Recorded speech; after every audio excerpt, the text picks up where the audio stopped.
Welcome to the Rambling Podcast. I'm Guadalupe Nunez, a West Coast native living in the Midwest, and today we will be discussing a topic that hits very close to home for me. Growing up in Northern California, I became very familiar with earthquakes and wildfires.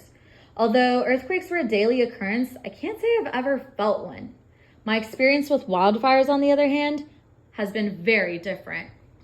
The first major wildfire I remember occurred in 2017. At the time, I was in the 7th grade. I went to sleep on Sunday night and left my windows open, as I often did. However, on Monday morning, I woke up to the smell of smoke. I opened my blinds and saw a red sky, with ashes falling like rain. I would soon come to know this time of the year as fire season.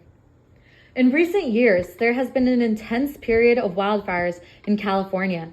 Michael Goss, a part of the Earth System Science Department at Stanford University, concludes, "A key consequence of climate change-driven artification is that vegetation throughout the state is becoming increasingly flammable.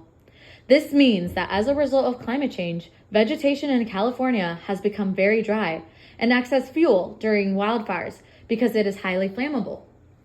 A step to preventing wildfires that can be taken by homeowners is clearing dry and dead vegetation. Homeowners may also consider altering their landscaping.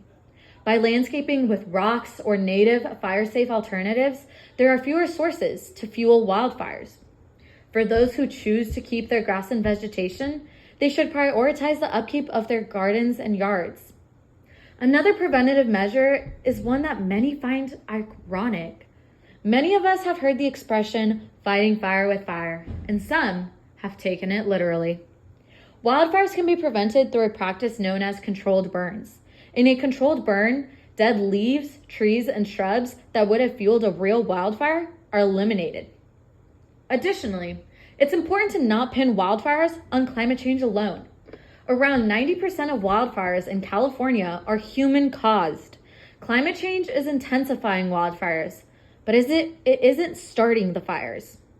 A prime example of this is the El Dorado fire. On September 5th, 2020, a couple had a gender reveal photo shoot near the San Bernardino Mountains. However, the device that revealed the gender of their baby caught fire and evolved into a wildfire. This is why one of the best ways to prevent wildfires is to simply not start a wildfire. Of course, this is easier said than done.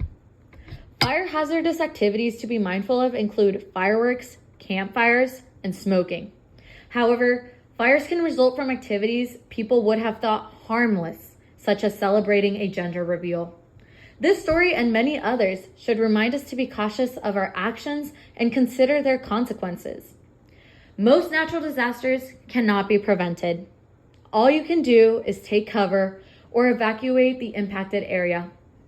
However, wildfires are different. They can be prevented.